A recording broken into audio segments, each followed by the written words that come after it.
Okay, welcome back. So I'm going to need to change mm, the screen resolution, and hopefully I've done this by now. Okay, so I need my residues. So let's remind ourselves I don't want to scroll back. Z square divided by z to the sixth plus 1, and I need to compute my residues at 3 points.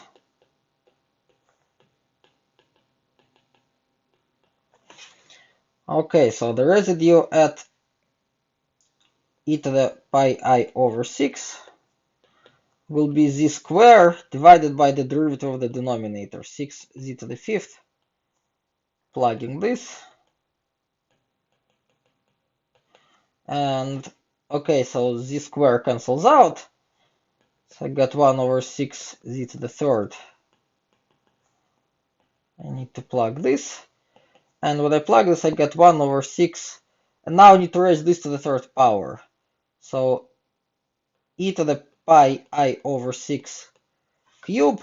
3 cancels out. I get 1 over 6 e to the pi I over 2. And pi I over 2 is I. So 1 over 6i. Let's multiply by I. It will be minus I over 6. That's the residue at e to the pi I over 6. Okay, so the residue at e to the pi I over 2 is the same, z squared divided by 6z to the fifth with this substitution. And it will be 1 over 6 e to the 3 pi I over 2. And 3 pi I over 2 is minus I.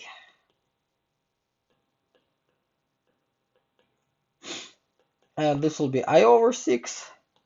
And finally, the residue of f at e to the 5 pi I over 6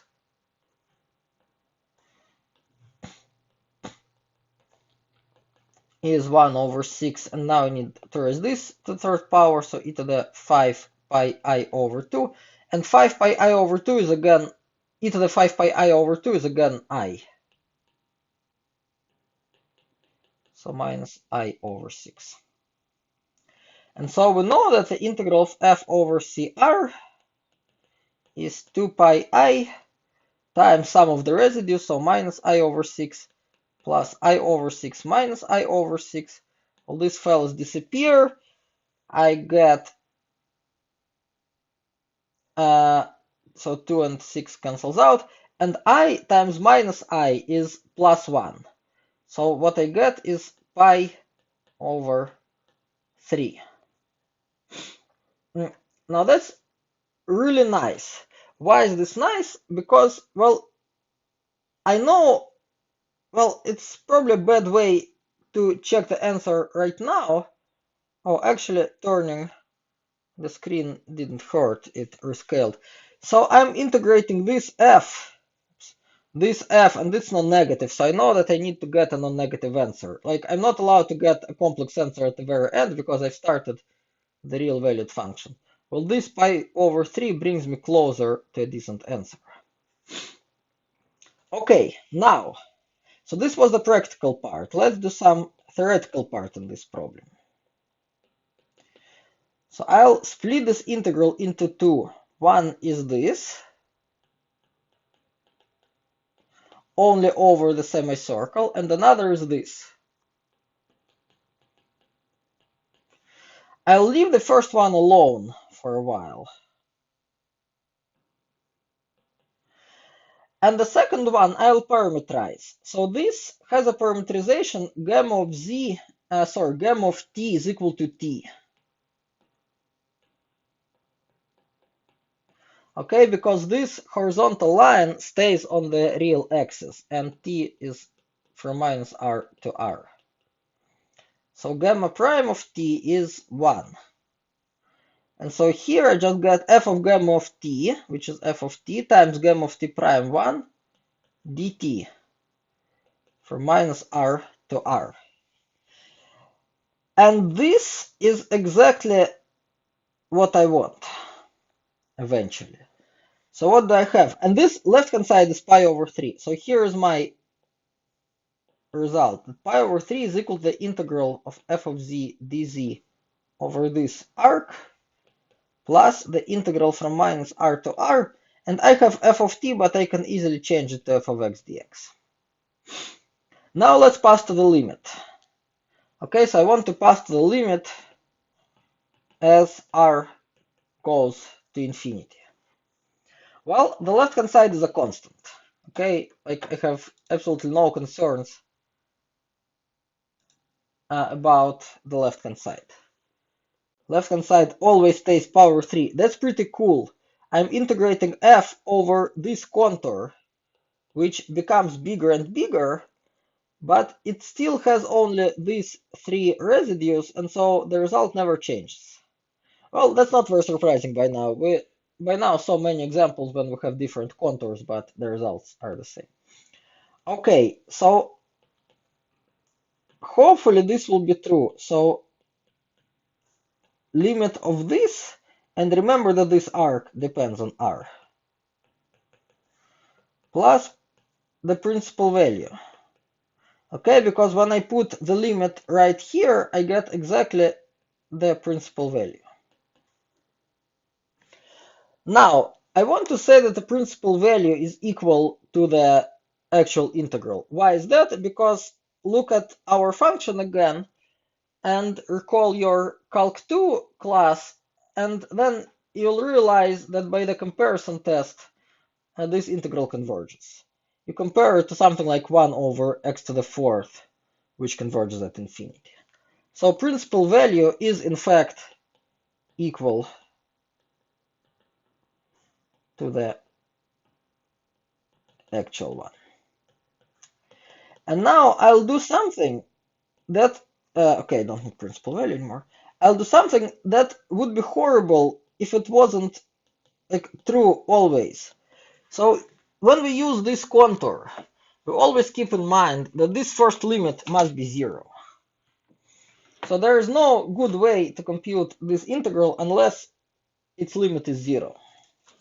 And now we will prove it. And unfortunately, the only way to prove it is to recall our estimate of integrals. So let's recall, how do we estimate an integral? It's less or equal than the maximum value of f on c times the length of c.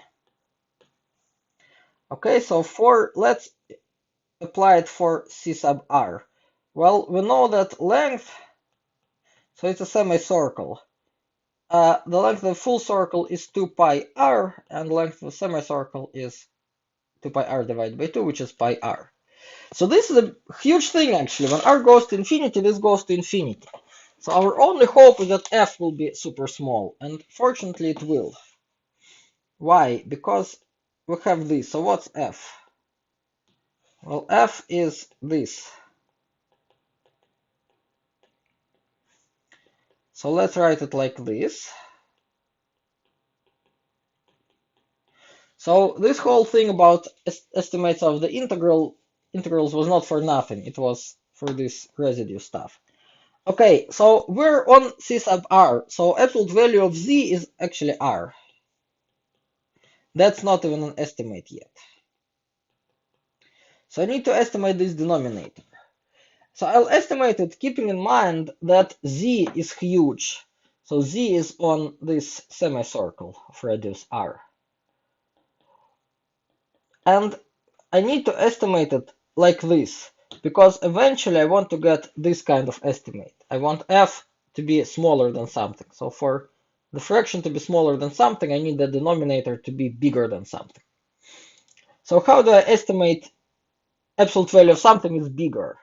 Well, I need to write the difference of this and this, or the other way around. But because z is huge, I'll write it this way. And z to the 6th absolute value is the same as absolute value of z to the 6th, and this is r to the 6th minus 1. So eventually, this fraction is less or equal than r squared times r to the 6th minus 1, which implies that the integral over CR f of z dz is less or equal than the maximal value of f, which is this, times the length of c, which is pi, so pi goes before the fraction, r cubed divided by r to the 6th minus 1. And this is a very small thing when r is huge. R to the 6th completely destroys r cubed. So this implies that the limit of the integral over CR of f of z dz, even with the absolute value, is less or equal. Okay, so the integral is less or equal. So the limit is less or equal than the limit of this. And hooray, hooray, this is 0. So the limit of the absolute value is less than 0. How can this be? Well, only if the limit is actually equal to 0, because absolute value is a non-negative thing. So limit of the absolute value is less than 0 implies that it's equal to 0. And therefore, so what's the big conclusion? So we had this line, these two lines written. So we have pi over 3 is equal to what we want, plus this limit which is 0. And so the conclusion is that pi over 3 is equal to the integral we needed to compute. Well, we actually needed this integral.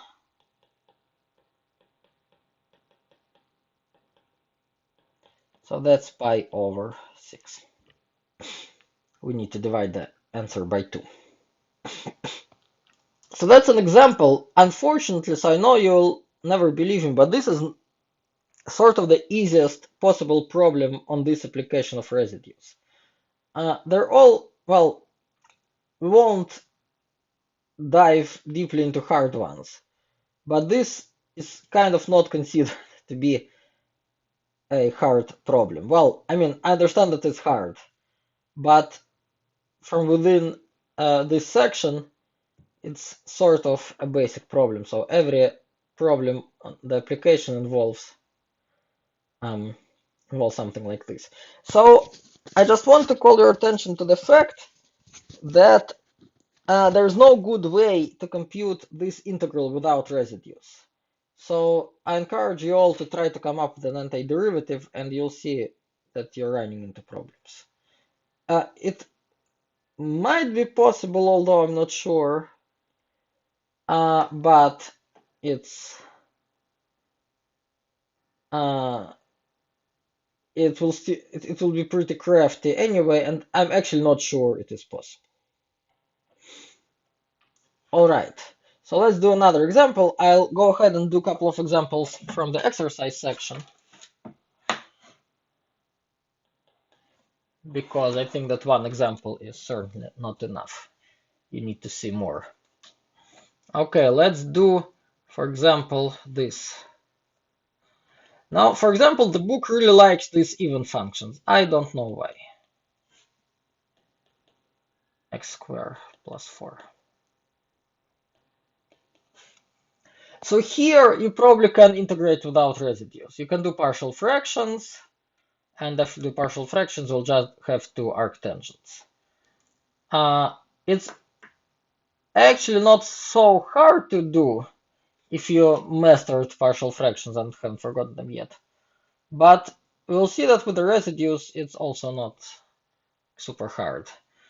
Okay, so first of all, because it's an even function, we know again that the integral from 0 to infinity is the same as 1/2 times integral from minus infinity to plus infinity. So then we'll use the same contour as before. So the same CR. So CR is everything here. And so we have f of z is equal to z squared divided by z squared plus 1 times z squared plus 4. And we know that the integral of f of z dz over CR is 2 pi I times sum of residues. So what are the residues? The residues are plus or minus I and plus or minus 2I. Here actually the residues are not such a big deal. So which ones are in CR? Well, here is I, here is 2I, here is minus I, here is minus 2I. Well, these are not in CR. We only need this one and this one. Okay, now the only tricky thing is to write P and Q correctly. So again, we see that these poles are of multiplicity 1. So it shouldn't be like super hard to find the residues. However, it will become a little bit more complicated if we choose like this P and Q incorrectly. So let me write F like this. And this thing will be my P, and this thing will be my Q. So P of I is not 0. Okay, P of I is not 0, and Q of I is 0 and multiplicity 1. So this means that the residue of F at I is equal to P of I divided by Q prime of I, and P of I is what? It's minus 1 divided by minus 1 plus 4, and Q prime is 2Z, so 2I. So what's this? So this is minus 1/3 divided by 2I. It's 1 over 6I. Okay, and now I'll write f of z like this. Sorry, I'm using this slash in different ways, but anyway, so now this will be my p, this will be my q. So the residue of f at 2i is p of 2i, which is minus 4 divided by minus 4 plus 1, and q prime is 2z, so 4i here. So it's minus 4 divided by minus 3, it's 4/3. 4/3 divided by 4i, it's 1 over 3i. This, by the way, was I over 6, and this is minus I over 3. So okay, so integral over CR of f of z dz is what? Is 2 pi I over 6 minus I over 3, which is 2 pi I times minus I over 6. 2 cancels out, and again we get pi over 3. It's a miracle. We don't always get pi over 3, that's just a coincidence. Okay, and so we write our formula again. Pi over 3 is equal to the integral of f over this plus integral of f over this. And the great thing is that this second thing doesn't depend on what is actually f. So this integral over this horizontal line will always be the integral that we need from minus r to r.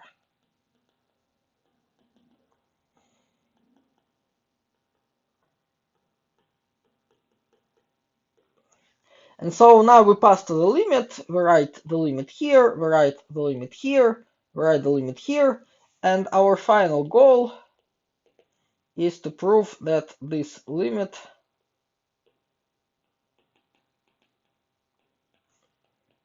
is 0. Well, why is that? Well, let's estimate f. What was f? I forgot what's f. It's z square on CR. Z square plus 1, z square plus 4. So I break the absolute value. You know what? I'll actually do it slower. I was going to build up on the previous problem, but maybe it's better for you to see this again from scratch. So we are now on this semicircle, and so absolute value of z is always r. And now my ultimate goal is an estimate like this. So again, I need to estimate the denominator from below. And again, z is huge.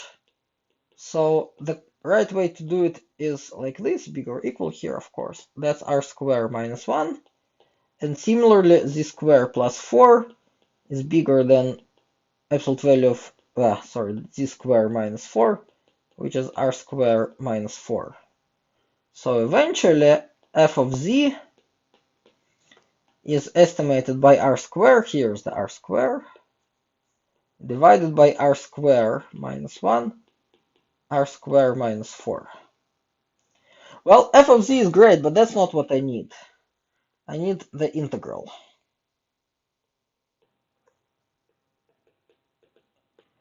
And it's again less or equal than the maximal value of f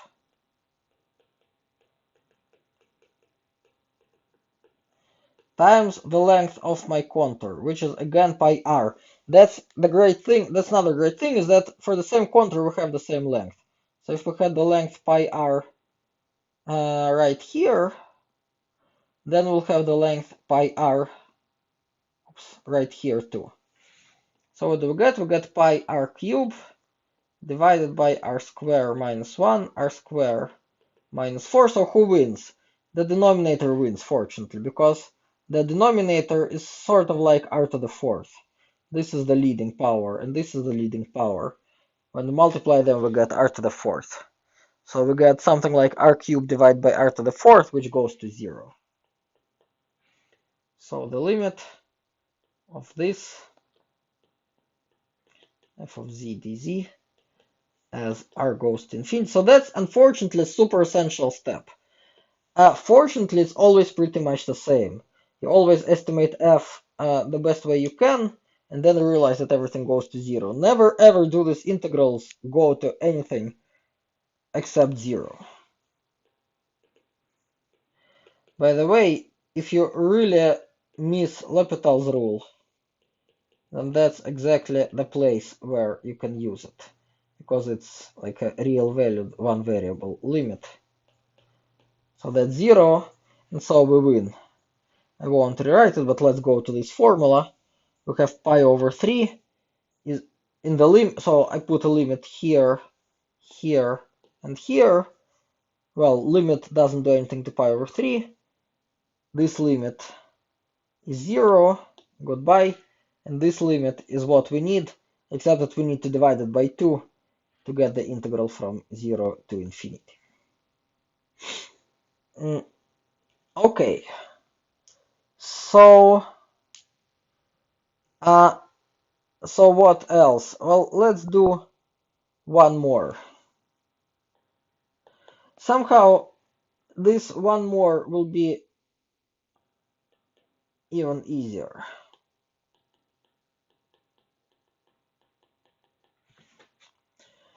Okay, this you can definitely do without the residues.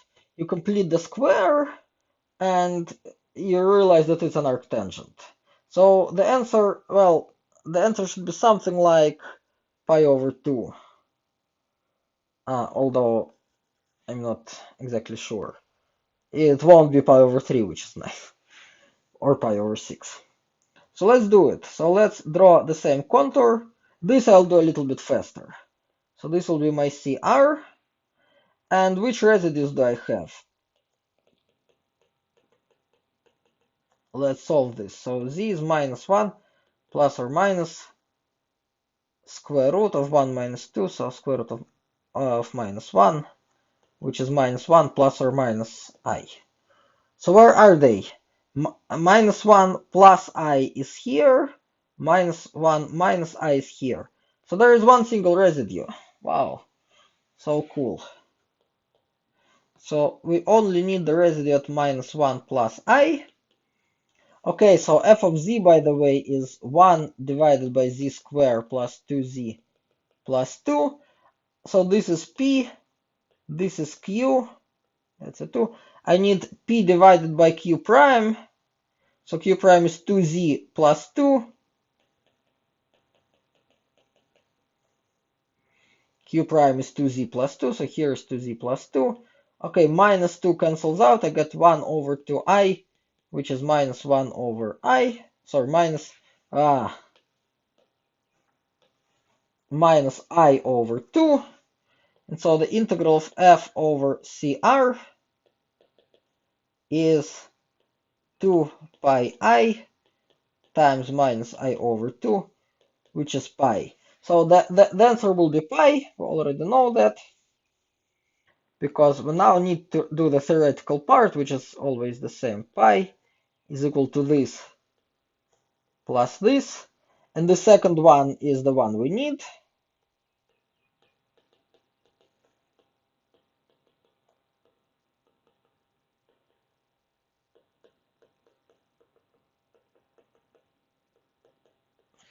And now I need to estimate f.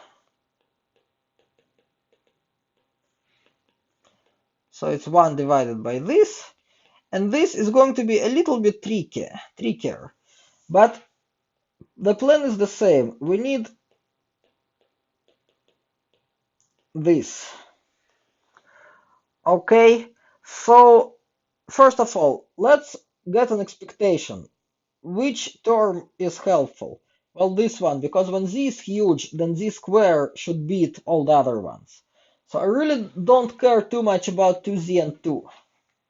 What I care about is z square. So let me first estimate it like this. And then I'll use a triangle inequality to say that 2z plus 2 in the absolute value is less or equal. Now, I know at least half of you will have questions, but I encourage you to rewatch this video slowly and see that I'm not messing the signs up. So that's the triangle inequality. This implies that minus the absolute value of 2z plus 2 is bigger or equal, because I have the minus now, than this. And so this implies that what I wanted to estimate is bigger or equal than this minus this. This is bigger or equal than z square minus 2z minus 2. And we are on this arc, on this semicircle, so this is r squared minus 2r minus 2. And that's all I need, because now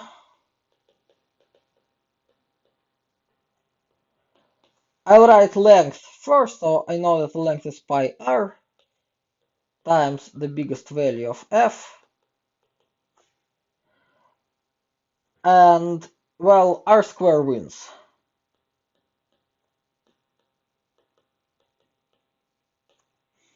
R squared wins. So this will be it. So now we scroll back to this line. We imagine writing a limit here, a limit here, and a limit here. And this limit is what we need. This limit is 0, so goodbye. And this is still pi. So eventually the answer will be pi.